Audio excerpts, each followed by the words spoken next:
को, बचपन को याद करिए, जब आप क्रिकेट खेलते थे तो इस प्रकार की चीजें हुआ करती थी, ठीक है। अच्छा, जब इस प्रकार की चीजें हुआ करती थी और हम उसे आउट डिक्लेयर कर दिया करते थे। अब ठीक है, अब आपने कभी देखा कि आप लोगों ने एक अपने आप में बिना कहा नियम बना दिया, क्या ये वाला वन हैंड आउट होगा, ठीक है। अच्छा, विपिन का भी मैसेज आ गया है, सर ऑल क्लियर है, आप पढ़ाइए। चलिए ठीक है। अच्छा, दूसरा नियम आपको हम बताएं, आपके दूसरा नियम जो सबके घर में चलता था, और वो क्या था? एक नियम चलता था कि सर अगर किसी की डायरेक्ट बॉल घर से बाहर चली गई तो आउट होगा, यानी कि डायरेक्ट अगर बाहर गई, मैं आपको समझा रहा हूं साथियों, आपको इतना इंटरेस्ट आ जाएगा यहाँ के बाद, पॉलिटी तो ऐसी लगेगी कि यही चीज पढ़नी होती है, ठीक है। तो आप थम्स अप करते जाना ताकि मुझे ये पता चलता चला जाए कि हाँ भाई इस तरह की चीजें आपको पता थी, है ना। तो भाई इस प्रकार से मेरे प्यारे साथियों, दूसरा नियम ये था कि डायरेक्ट बाहर गई तो आउट हो गया। अच्छा, तीसरा नियम होता था कि अगर अपने घर के किसी शीशे पर लग गया, अगर किसी घर के शीशे पर लग गया, अगर किसी ग्लास पर लग गया तो भी आउट, यानी ग्लास पर लगते ही आउट। ये तीसरा नियम बन गया सर। अच्छा, ऐसे ही अगर छोटा भाई बहन है तो उसको आप लोग बॉल फेंकोगे तो उस बॉल में एक से ज्यादा टप्पे होने चाहिए। देखना, या चीजों को समझना, छोटा भाई बहन है, कोई छोटा भाई या बहन है तो उसको बॉल लुढ़कती हुई फेंकोगे, अंडर आर्म बॉल फेंकोगे। याद करो, कौन सी बॉल फेंकोगे? अंडर आर्म बॉल फेंकोगे, उसे फास्ट बॉल नहीं फेंक सकते, ठीक है। ये नियम याद आ गए। अच्छा, अब आपके घर में कोई नया व्यक्ति आया, अब ध्यान से समझना बच्चों, यही है सारा नियम। आपके घर में कोई नया व्यक्ति आया, आपके घर में जब कोई नया व्यक्ति आया और उसने आपसे कहा कि मैं भी आप लोगों के साथ क्रिकेट खेलना चाहता हूं, उसने आपसे क्या कहा? मैं भी आप लोगों के साथ क्रिकेट खेलना चाहता हूं, तो आप सबसे पहले उस व्यक्ति के साथ में क्या करते हैं? कमेंट में बता दीजिए, मुझे पता चल जाएगा सबसे पहले उस व्यक्ति के साथ में क्या करते हैं। मैं बताता हूं, आपकी बात मुझ तक तो पहुंच ही नहीं पाएगी। आप लोग सबसे पहले उसको ये सारे नियम बताते हैं। मान रहे हो या नहीं मान रहे हो? सबसे पहले आप उसको ये नियम बताते हैं कि भाई हमारे घर में अगर क्रिकेट खेलना है तो ये नियम है। मेरे प्यारे साथियों, इसी प्रकार से इस पूरे भारतवर्ष को चलाने के लिए, कैसे चलाने के लिए कि मेरे प्यारे साथियों की ये जो बिल्कुल, हाँ बहुत सारे नियम, जैसे जिसका बैट उसकी ओपनिंग, है ना, बैट वाला 2 बार में आउट होगा, ऐसे नियम पढ़ते थे ना, बिल्कुल ऐसे ही मेरे प्यारे साथियों, हर देश को चलाने के लिए कुछ नियमों की आवश्यकता होती है। ऐसे ही हर देश को अपने आप को रन करने के लिए कुछ नियमों की आवश्यकता होती है, और वो जो नियम है किताब में लिख करके दे दिया जाए तो वही किताब संविधान की पुस्तक कहलाती है। वही किताब जो है वो कॉन्स्टिट्यूशनल बुक कहलाती है। क्या आपको मेरी बात समझ में आ रही है? फिर आप पूछेंगे कि सर बताइए कि अगर नियमों की कोई किताब लिख करके दे दी गई तो इसका मतलब ये हुआ मेरे प्यारे साथियों, हाँ भाई सौरभ सही कह रहे हैं, कमेंट में आंसर मत दीजिए, केवल थम्स अप करते चलिए, है ना। अच्छा, तो दूसरी बात क्या बनी बच्चों कि संविधान की ये पुस्तक कहलाई। अब ध्यान से समझना, बोले सर ये नियम तो हमने ही बनाए थे, तो हमें तो पता है, तो फिर इन्हें लिखने की क्या जरूरत थी? तो भाई साहब, एक मित्र लिख रहे हैं कि पूरा अनअकैडमी का एप्लीकेशन हैंग हो गया है। यार ये अपनी क्लास के साथ कुछ हो ही रहा है यार, और मैं बोल भी चुका हूं काफी ज्यादा बार कि सिस्टम हैंग हो रहा है। कोई बात नहीं, आप कमेंट मत करिए बिल्कुल भी, है ना। कमेंट कोई भी मत करिए प्लीज, आप में से कोई कमेंट ना करे, क्योंकि कमेंट के साथ चीज चल नहीं पा रही है। तो मैं क्या बोल रहा हूं इधर समझिएगा। तो मेरे बच्चों यहां पर बात क्या है कि ये जो संविधान है ना, तो ये संविधान को लिखने की जरूरत क्या थी? क्यों भाई? क्योंकि साहब हमने ही तो बनाया था, हमने ही तो नियम बनाए थे सर, तो हमको लिखने की क्या जरूरत थी? तो इसका मतलब क्या हुआ? बोले सर अगर कोई बाहर से आएगा तो उसको कुछ नियम तो पता होने चाहिए ना सर। मैंने कहा हाँ ये बात तो सही है। तो इसका मतलब ये हुआ कि कोई बाहर से आएगा तो उसे नियम पता होने चाहिए। इसके लिए मेरे प्यारे साथियों हमने इन बातों को लिख दिया। अब आप कहेंगे सर बाहर से कौन आएगा? अरे मेरे भाई आप ही खुद बाहर से आएंगे, मतलब हम सबका जन्म ही तो हुआ है। जिन्होंने नियम बनाए थे उन्हें तो पता थे। आप केवल कमेंट के नाम पर अगर करें तो थम्स अप करें, उसके अलावा कुछ ना करें। प्लीज कमेंट को रोक दें, उसकी वजह से बफर हो रहा है बच्चों का। ध्यान से सुनिएगा, क्या कहा जा रहा है कि मेरे प्यारे साथियों, आप भी तो बाहर आए थे। कहां से? मां की गर्भ से। जब आप बाहर आए थे तो आपके घर वालों ने जो नियम बना रखे थे, आपको वो नियम जो है वो नियम बताने के लिए एक पुस्तक लिखी गई। क्यों? क्योंकि ये देश तभी बहुत अच्छे से चल सकता था जब ये नियम आपको पता होते। क्या आपको मेरी बात समझ में आ गई? ये देश तभी अच्छे से चल सकता था जब आपको ये सारे नियम पता होते। तो उन नियमों को संविधान निर्माताओं ने एक पुस्तक में लिख करके दे दिया, जिसे हम इंडियन कॉन्स्टिट्यूशन कहते हैं। चूंकि इस पुस्तक में ये सब बातें लिख करके दी गई थी, इसलिए ये संविधान लिखित संविधान कहलाता है। क्या कहलाता है? लिखित संविधान कहलाता है। इतनी बात के अंदर जो भी बातें हमें लिखित में दी गई थी, क्या ये इतने बड़े देश में एक दिन में बन गई? आप कहेंगे नहीं नहीं सर, ये तो 2 साल 11 महीने 18 दिन में बनी। मैं कहूंगा नहीं, आपको ध्यान से समझना है मेरे प्यारे साथियों। आप लोगों को जो संविधान की बातें पढ़ाई जाती हैं, 2 साल 11 महीने 18 दिन में संविधान बन के तैयार हुआ नहीं। संविधान इतनी जल्दी तैयार नहीं होता। कुछ लोग तो घंटे भी लिख रहे हैं, 8 घंटे। अरे भाई, ये तो केवल कोडिफाई किया गया था। कोडिफाई का मतलब समझ रहे हैं? नियमों को लिखा गया था। इतने दिनों में तो जाकर के नियम लिखे गए थे। नियम बने कब थे? यही तो बात समझनी है। देखिए क्या होता है, इसीलिए इस कमेटी को जिसने संविधान बनाया था वो ड्राफ्टिंग कमेटी कहलाती है। They were not the constitutional makers, they were just drafting them. क्या आपको मेरी बात समझ में आई? उस ड्राफ्टिंग कमेटी के अंदर उन बुद्धिजीवियों को बिठाया गया जो कि पूरे भारत के लिए क्या हितकर होंगे, उन नियमों को संकलित करके एक जगह लिख रहे थे। क्योंकि भारत में इतनी विविधताएं थी, इतनी डाइवर्सिटी थी, इतनी अशिक्षा थी, इतनी गरीबी थी, इतना ऊंच नीच और भेदभाव था, इसलिए एक भी नियम ना छूट जाए, इसलिए इस कमेटी का निर्माण किया गया था। तो फिर आप पूछेंगे, तो सर क्या कोई नया नियम नहीं बना था? नहीं भाई, अब कई साथी लिख रहे हैं 50 साल लगे। अपूर्व शर्मा का मुझे आंसर बड़ा पसंद आया। एक विद्यार्थी है जिन्होंने मेरी बात को तुरंत समझ लिया और उनका कमेंट में मुझे गलती से दिख गया। उन्होंने लिखा, बिल्कुल हैप्पी यादव भी बिल्कुल नजदीक पहुंच गए हैं। ये हुई ना बात। बिल्कुल शिवम भी बिल्कुल सही पहुंच गए हैं। मेरे प्यारे साथियों, यही मुझे सबसे प्यारी बात लगती है कि मेरी बात आप तक पहुंच गई। मेरे प्यारे बच्चों, सब लोग अब इस बात को बहुत अच्छे से समझने लग गए हो कि मैं क्या कह रहा हूं। मेरे प्यारे साथियों, भारत का संविधान का आधार तो 1777 के अंदर जब चार्टर एक्ट आया था तब से पड़ा हुआ है। यानी भारत कैसे चलेगा, इसके बारे में 1773 के अंदर जो चार्टर एक्ट आया था, जो उस समय के नियम कानून बने थे, उसके हिसाब से चीजें चली आ रही हैं। तब से जाकर के मेरे प्यारे साथियों, वर्तमान में जो भारत का स्वरूप आप देखते हैं, ये आज का नहीं है मेरे प्यारे साथियों, ये उस समय का है। अब आप पूछेंगे, सर इसको तो रेगुलेटिंग एक्ट कहते हैं, आप चार्टर एक्ट कह रहे हैं, ये क्या चीज है?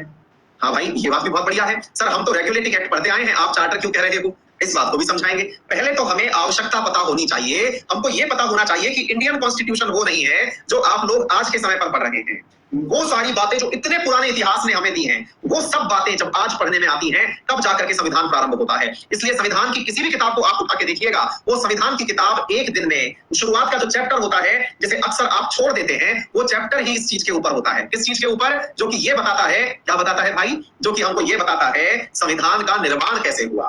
अक्सर आप उस चैप्टर को ही छोड़ जाते हैं। आपकी जो पुरानी किताबें हैं, जो है आप किताबें, उनके अंदर पढ़िएगा डेवलपमेंट ऑफ कॉन्स्टिट्यूशन, और सब लोग उस चैप्टर को छोड़ के निकल जाते हैं। छोड़ो, ये तो बहुत बोरिंग है, आगे चलते हैं, प्रियम्बल पढ़ेंगे, फंडामेंटल राइट पढ़ेंगे, डीपीएससी पढ़ेंगे। लेकिन साहब, मैं तो पूरा टाइम दूंगा इस चीज को। मैं तो आपको कॉन्स्टिट्यूशनल डेवलपमेंट में पहले चीजों को समझाऊंगा, फिर आगे बढ़ाऊंगा। क्या आप सभी को मेरी बातें समझ में आ रही हैं? तो थम्स अप कर दो। क्या मैं ऐसा कर सकता हूं? क्या मैं कॉन्स्टिट्यूशनल डेवलपमेंट में आगे बढ़ूं? चलिए, बहुत बढ़िया। तो मेरे प्यारे साथियों, शुरू करते हैं वहां से जहां से भारत को नियम कानून की आदत पड़ी।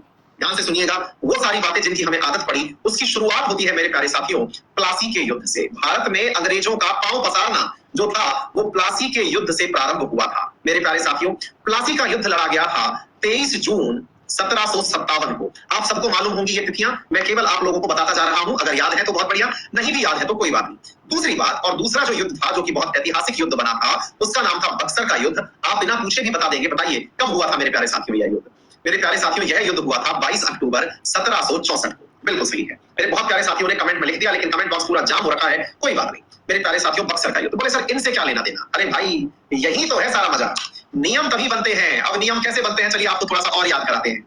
क्या आपने जब क्रिकेट खेलना शुरू किया था तो सबसे पहले ही जब आपकी बॉल शीशे पे अड़ी भी नहीं थी, घर के किसी कांच पर अड़ी भी नहीं थी, तो क्या आपने बिना कांच पर अड़े ही ये नियम बना दिया था क्या कि आप कांच पर बॉल मारेंगे तो आउट कहा जाएगा? नहीं, हमने पहले कांच फोड़ा, फिर कांच फोड़ के सीखा, अरे यार पिटाई बनती है इस पे तो। ठीक है। अच्छा दूसरा, आप में से जो नियम आपने घर के बाहर बॉल जाने पर आउट रखने की बात कही थी, वो बात कहां से बनी?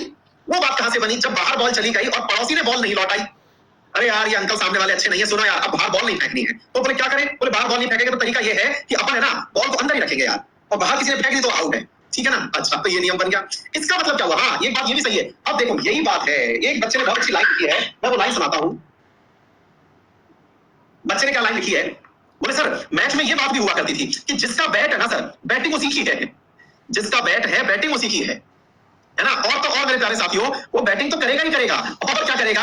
वो बैटिंग में एक बार आउट हो जाएगा तो दोबारा भी करेगा, है कि नहीं? अक्सर ऐसा होता था कि बैट जिसका है वो बैटिंग करेगा, और बैट अगर एक बार वो आउट हो गया तो दोबारा भी करेगा। एग्जैक्टली ऐसी ही। अच्छा अब देखो, अब एक पार्टी तो वो हुई जिसका बैट है, और एक पार्टी वो हुई जिसका बैट नहीं है, यानी कि बिना बैट वाली पार्टी जो है वो भी खेलने आई हुई है।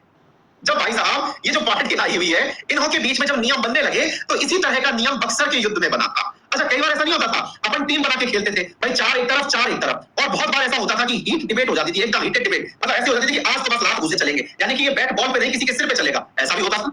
जब ऐसा होता था तो फिर बीच में सुलहनामा होता था, और वो सुलहनामा जो है वो इतिहास में संधि कहलाता है। वो क्या कहलाता था? संधि। और वो संधि जो है मेरे प्यारे साथियों, वो संधि आगे तक फॉलो की जाती थी। जब ये बक्सर का युद्ध हुआ था ना बच्चों, तब भी संधि हुई थी।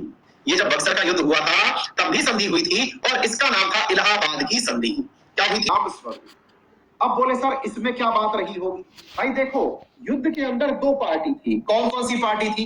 एक पार्टी थी जो भारत वाले थे, और भारत वालों का प्रतिनिधित्व बंगाली कर रहे थे, बंगाल बिहार वो जो वाला एरिया था वो कर रहे थे। और दूसरी पार्टी थी अंग्रेजों की। अंग्रेजों के पास, उनके पास ताकत थी। उन्होंने लॉर्ड क्लाइव के नेतृत्व में भारत के उन प्रमुख राजाओं को हरा दिया था, जिनकी वजह से इनके पास से सत्ता ट्रांसफर हो गई। मैं ये नाम याद नहीं कर रहा, ये हिस्ट्री पढ़ाऊंगा तब ले जाऊंगा, सुजाउद्दौला कौन था, मीर कासिम कौन था, फोर्ट विलियम्स क्या था, ये सब चीजें आगे बाद में ले जाऊंगा, लेकिन प्लीज इस चीज को ध्यान से समझना। अब क्या हुआ? जब मेरे बच्चों यहाँ अंग्रेज और भारतों के बीच क्रिकेट मैच चल रहा था, इसी क्रिकेट मैच के दौरान मेरे प्यारे साथियों, यहाँ भारत वाले जो उस समय प्रतिनिधि थे वो मैच हारने लगे। हारने वालों को भी इज्जत दी गई। किन्होंने? अंग्रेजों ने। और क्या इज्जत दी? इज्जत ये दी कि भाई साहब संधि कर लेते हैं। संधि क्या करी? बड़ी तरीकेदार संधि करी साहब। क्या? इन्होंने काम बांट लिए। क्या काम बांट लिए? आप लोगों के घर में जैसे काम बंटते हैं ना, ऐसे काम बंटे यहाँ पर। क्या काम बंटे अभी बताता हूँ। याद करो आप बचपन में अपने छोटे भाई बहनों को, या फिर अगर खुद छोटे रहे हो तो अपना इतिहास याद करो। क्या होता था आपके साथ? आपके साथ ऐसा होता था कि आपके जो छोटे भाई बहन होते थे वो क्या करते थे, आप उनको कोई काम बता देते थे, और ऐसा काम बताते थे जो कि आपको परेशान करता था। कैसे? याद करो। जैसे आप लोग क्या कहते थे अपने छोटे भाई बहन से कि भाई सुन ले, अगर काम करना है तो छोटे वालों को काम ऐसा, भाई झाड़ू घर की तू लगाएगा। कोई भी घर वालों ने कोई काम बता दिया, बर्तन उठाने का कि सफाई करने का, भाई तो ये तू करेगा। बड़ा भाई क्या करेगा? बड़ा भाई जाकर के पंचायती करेगा, अपनी तरफ से जाके प्रतिनिधित्व करेगा।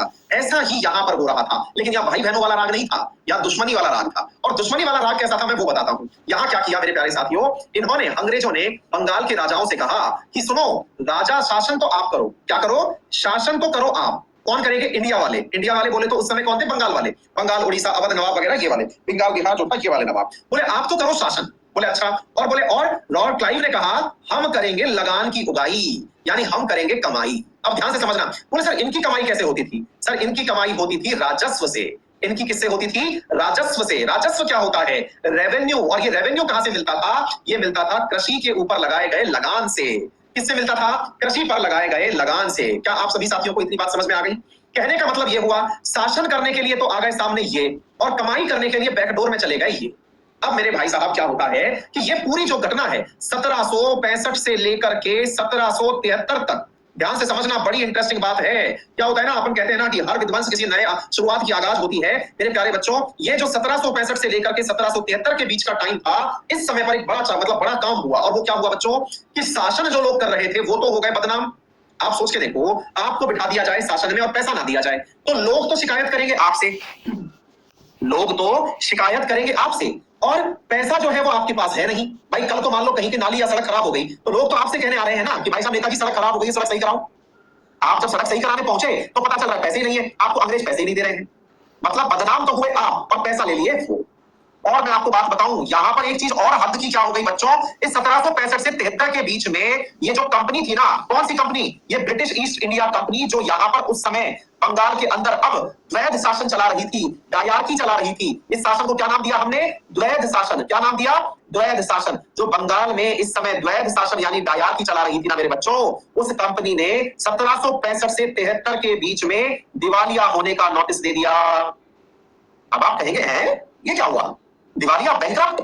हाँ भाई, बोले ये क्या बात कर रहे हो, आप तो कह रहे हो इन्होंने दबा के पैसा कमाया, और ये बैंकक्रप्ट, ये विजय माल्या कैसे बन गए?